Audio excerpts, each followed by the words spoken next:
चलो ये भौजी। हाँ जी बुची चल। भैया का ढेर दिन पर बाहर से आई नहीं है, तनी दूरे से खाना पीना देम, ठीक ना?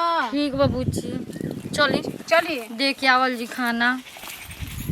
बताए इनके के ढेर दिन पर आई नहीं है तो एकदम सटका करी जी मन मना न माने ना मन। अरे मनाब कोरोना के इतना सीजन चलल बा और कहत नहीं मन में नहीं खे माने। ये बुची देखत रही भी आवत रहन तो ओते ओते धलेत रही हुआ क्या वो धलेत रहन। अरे तभी कोरोना के समय न चलत का हाल कोरोना आ गइल जी। अरे 14 दिन भैया के हो जाई ना। बाप रे बाप 14 दिन कैसे हम रहब जी बुची। अजी मुंह तोप ल। अरे हाँ जी बुची रुकी ना तो पता नहीं। अरे मुंह तोप। ए जी अरे खाई खाना ली जी।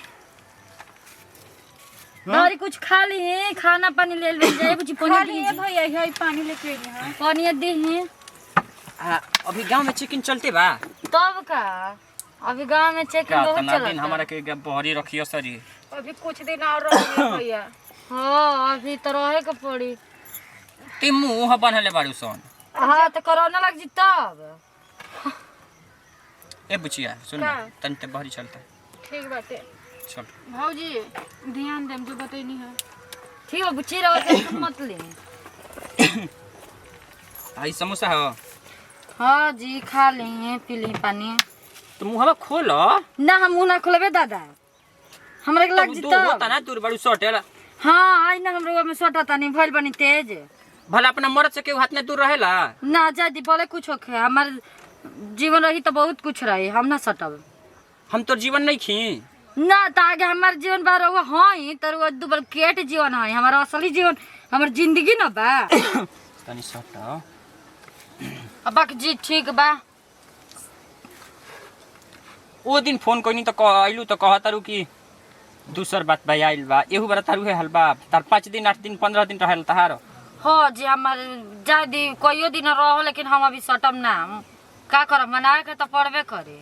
तो कैसे जी अकेले हम बताओ कैसे काम चली हमार। जादी ढेर बका बका करब तो अभी फोन कर दे पुलिस भी चल जब अभी जेल और जान जाए।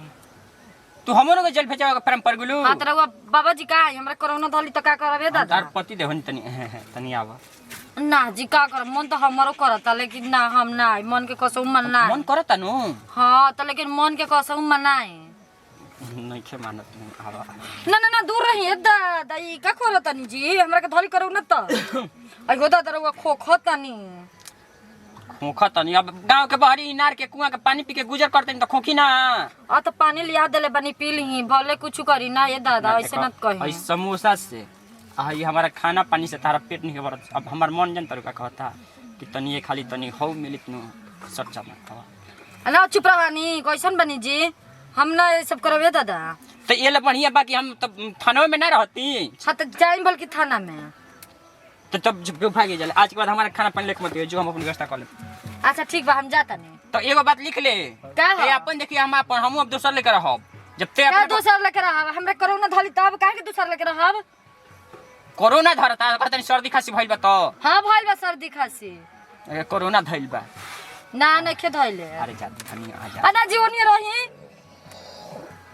नहीं ना देखो मन भीतर ले फील होता मुंड बनता हमार। ना ये दादा वो वनिए रही आवा एक तकड़ हो जाओ। ना ना ना कोरोना धलिए दादा हमार ना आवा ना अना जी अरे की का करतनी जी। आवा ना अरे बाग जी चुपचाप रही ना छोड़ी ना हमरा कोरोना धली ही जोई जले जो ते अपन देख हम अपन देख अरे चला ये भौजी। हो जी बुची हां बुचिया चला हाय सुनी ना हे निया तनी का सुनी ना। सुनी चुप गई अपन देख हम अपन देख जो कैसे करत जी ठीक बा हम जाता नहीं। आवा बुलियो न तुम्हारे लिए कहतन जोई जले। हां ठीक बा हम ना बोला आवे दे गांव में आवे दे तब तोरा का हम हां तो आ जाए 15 दिन। तलाक दे तोरा के। हां ठीक बा तलाक दे बिया तब ना मुझे तो कहां लग तलाक दे भला ही राड़ बन के रह जाई। बताओ रे मर दे मर कर में फूटी गई जोरे कोरोना ले ली हलेते। बताओ अब ऐसा ना में हमार मेहरारू ना बहकी तो कैसना में बहकी ये कहल जाता कि बिगड़ गेल फनावा के लइके सरकारे बिगाड़ता। भैया जोड़े सटली है ना।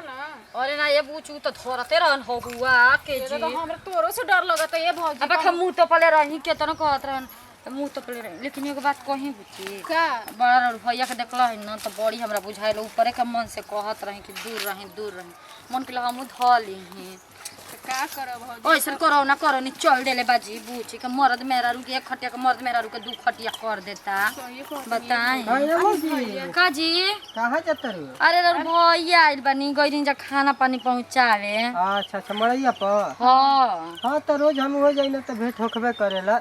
हाँ हाँ तो उहे के गइरिन जा खाना ना पहुंचावे का कर करो ना ऐसन चल देले ए भौजी हम जा तनी ठीक ना तू अइहा पीछे बाहर से। से आइल बवन ठीक तो बाटे। भौजी ठीक खा जा भाई जा दो तो बाहर से आइल बवन तो भेंट तो होते है। हाँ भेंट होता कपा ठेंगा भेंट होता ऐसे ही हम मरद वैसे ही रह जाता हम वैसे ही रह जाता काहे हो भौजी? कोरोना धइले बा तो हम जाइम करे लगे कि हमरो जान जा धइले हमरो मेहररुआ ते ही ठीके नहीं छे देत।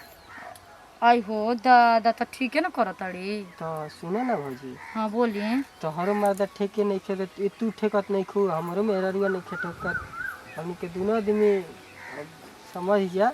आई हो ई का कहता है जीरा रब ना खेला चलत का जी बक ऐसे नहीं कुल बात करल जाला अब भौजाई है ये हो अब का हम करें? मोगी जानी तब पिठिया धके फोड़ दी रहा हमरो मर्दा जन तो धके पूछ दी जानी तब नु हाँ आ तहार मर्दा जनिहन तब नु।